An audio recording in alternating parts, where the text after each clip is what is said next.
V-distilling machinery, and the hatchways were thoroughly examined. The gunners took their posts at the torpedo tubes. The order had been given to move about as little as possible, to keep in the berths when not on duty, and not to talk and laugh. Then the watchman left the V-conning tower, and the main hatchway was hermetically closed. Captain Andre gave the order to submerge and went over to the navigating compartment. Water rushed into the ballast tanks, the boat grew heavy, and its rolling and pitching ceased. The Kate sank and ran ahead underwater, steering by means of the periscope. Andre pushed a button and a cone of pale blue rays poured from the tube. The screen of the periscope grew alive with tiny waves passing clouds and a tail of smoke on the skyline. With his chin resting on his arm, Andre scanned the image of the sea which lay before him. Presently the smoke vanished, and on the right hand appeared the hazy outline of land.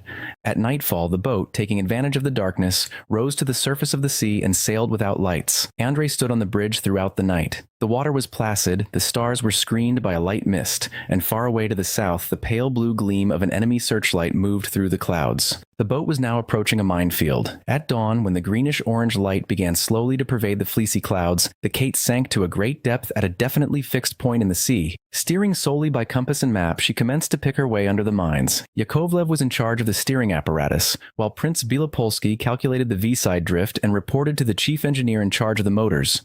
Andre, leaning over the map, gave orders to the man at the wheel. There was no sensation of movement, and it seemed as if the Kate stood still amidst the eerie darkness. The men for the most part were stretched on their backs, seeking to consume as little oxygen as possible. In spite of this precaution, however, the air was thick, and the sailors felt a tingling sensation in the ears. Suddenly the boat's keel struck against something hard, and a grating sound broke the stillness. "Stop! Stop!" called out Andre, dashing forth from the navigating cabin. The pinions cracked and the motors ceased to pulsate. Immediately the air became hot, as in a Turkish bath. Andre entered the watertight conning tower, which was flooded with diluted greenish light from the ports provided for the purpose of giving a view of the surrounding waters. He peered through the glass pane. Vague, blurred forms and shadows gradually became visible in the twilight of the deep. One of the shadows wavered and glided along the window, and the round, tragic eyes of a fish glanced at Andre. The fish disappeared in the depths below the boat. Evidently the Kate had not run aground, nor were there any submerged reefs in that quarter. Andre gave an order to raise the boat several feet. Then numerous shadows leaped aside and scattered, and the captain plainly saw a jumbled heap of ropes and ladders. It was obvious that the Kate had blundered into the remains of a sunken ship. The halt was unfortunate, indeed, might prove fatal. The uniform motion of the boat had been disturbed, the orientation lost. The inevitable small error made at the point of submerging must have increased in the course beneath the waves. The Kate had lost her way, and something must be done. Andre drummed nervously on the window pane as he thought. It was impossible to stay underwater any longer, and yet to rise to the surface meant to be seen and attacked by enemy warships. Only in this way, however, was it possible to determine the boat's position. Andre, giving an order for the boat to rise slowly, returned to his observation point. The water gradually grew clearer. Suddenly a dark ball moved down to meet the craft. "A mine!" flashed across Andre's mind, and overcoming the torpor which had begun to oppress his brain, he ordered the submarine to be swerved from her course. The ball moved away, but another appeared on the right. There was another change of direction, and now everywhere in the midst of the greenish twilight cast-iron shells lay in wait. The Kate was in the toils of a mine net. Seawater, when viewed from a great height, is so transparent that large fishes can even be seen in it. Owing to this fact, the Kate was discovered by two enemy hydroplanes as she rose among the mines toward the surface of the bay. The aircraft were seen, however, and the boat dived again to a great depth. The Kate now blindly groped her way forward. The motors worked at their top speed, and the body of the boat trembled. Hundreds of demons called horsepowers fiercely turned the various wheels, pinions, and shafts. The air was hot and stuffy. The men at the engine, stripped to the waist, worked feverishly.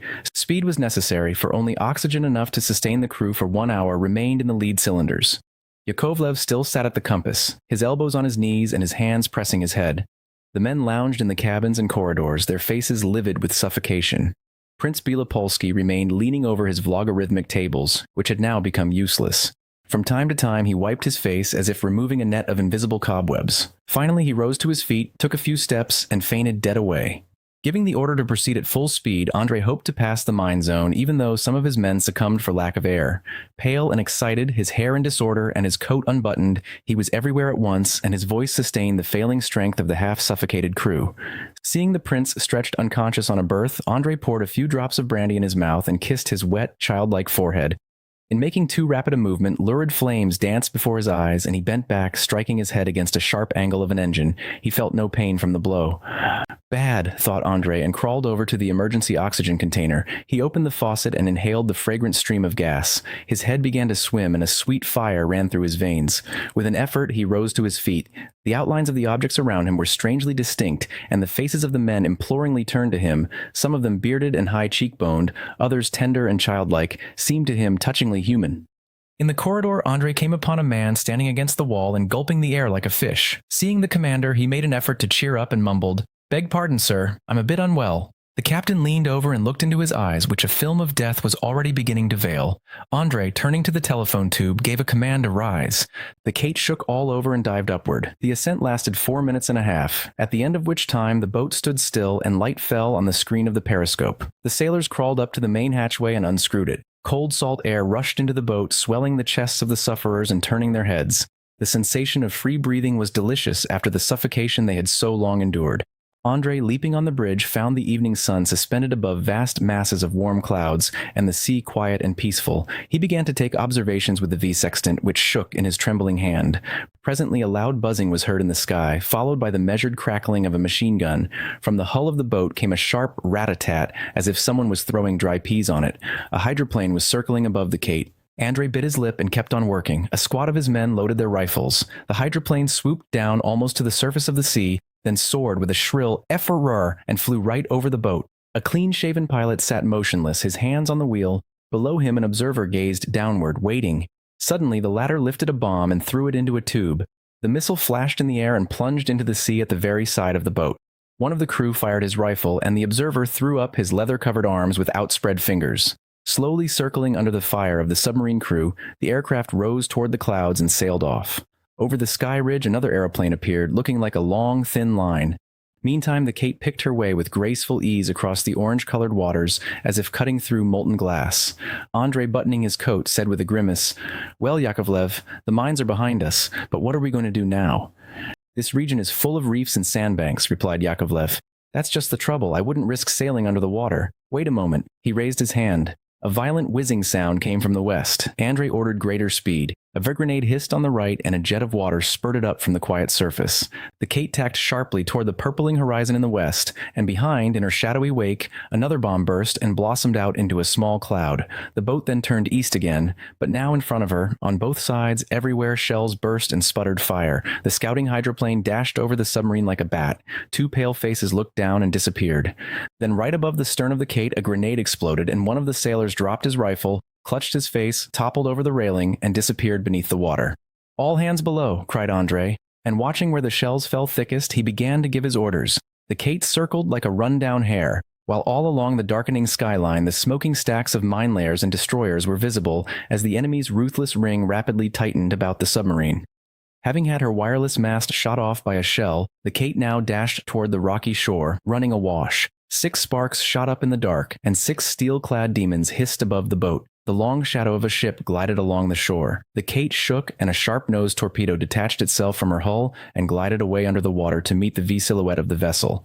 A moment passed, and a fluffy, mountainous mass of fire and water rose from the spot where the stacks of a mine layer had projected shortly before. The mountain sank, and the silhouette disappeared. The Kate entered a baylet among the rocks, submerged, and lay on the sandy seabed. 2 weeks the submarine remained in the inlet, completely cut off from the rest of the world. By day she hid in the deep, and only under the cover of night did she rise to the surface to get a supply of air. The greatest precautions were necessary, for there was little likelihood that the enemy believed the submarine to be destroyed. At the end of that time, some action was inevitable, as the boat's supplies had given out.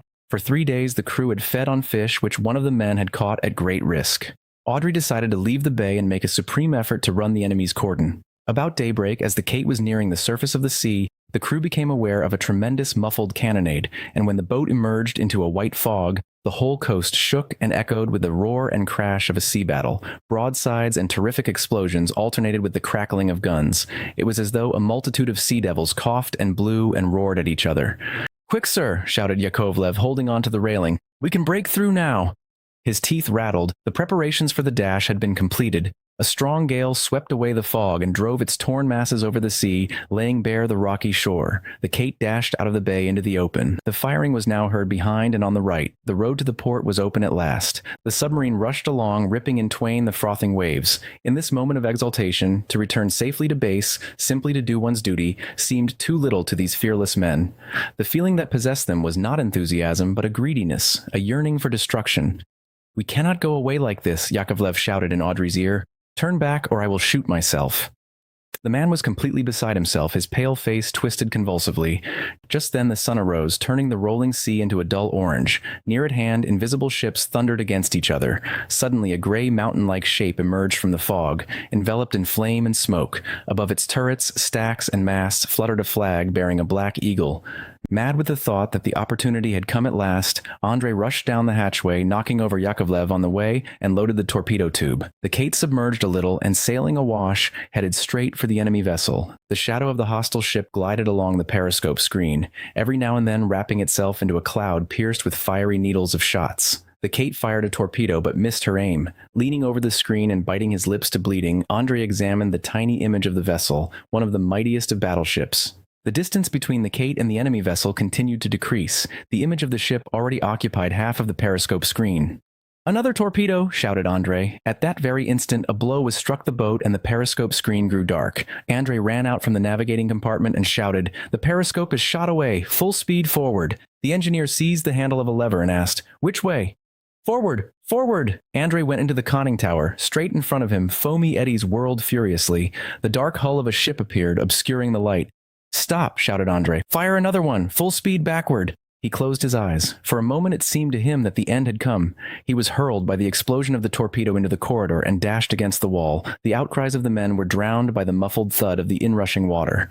The light went out. The Kate began to rotate and sink. The boat did not stay long in the deep. Freed from the weight of 2 torpedoes, she slowly began to rise, stopped before reaching the surface, and commenced to sink again as the water continued to leak into her hull. A sailor found Andrei in a narrow passage unconscious, though breathing regularly. The man dressed the captain's wounds but could not bring him to his senses. Another sailor tried to revive Yakovlev but soon saw that that officer was dead. All the available hands toiled at the pumps, while the engineer and his 2 assistants worked frantically at the engine. The Kate was near the surface, but as the periscope and the indicator had been destroyed, it was impossible to tell precisely where she was. On the other hand, to unscrew the hatch and look out would subject the boat to the risk of being flooded. Finally, the engineer reported that it was necessary to replace the cylinder, but that this was difficult to do because the supply of candles was giving out. Kurizin, a sailor who had assumed command, ordered the men at the pumps to pump until they dropped dead if necessary, but to raise the boat at least 1 yard. The men obeyed in grim silence. Presently, the last candle went out. "It's all over, boys," said someone, and the pumps stopped. The only sound that now broke the silence was the monotonous splash of water leaking down on the periscope screen. "Follow me," said Kurizin hoarsely to 2 of the men. "Let us unscrew the hatches. What's the use of fooling any longer?" Feeling their way in the darkness, several men followed the leader into the corridor and up the spiral staircase in the main hatchway. When they reached the top, they grasped the bolts of the lid. "Here's our finish," said one of the men. Just then, the sound of footsteps on the outside of the boat reached their ears. Someone was walking on the Kate's hull.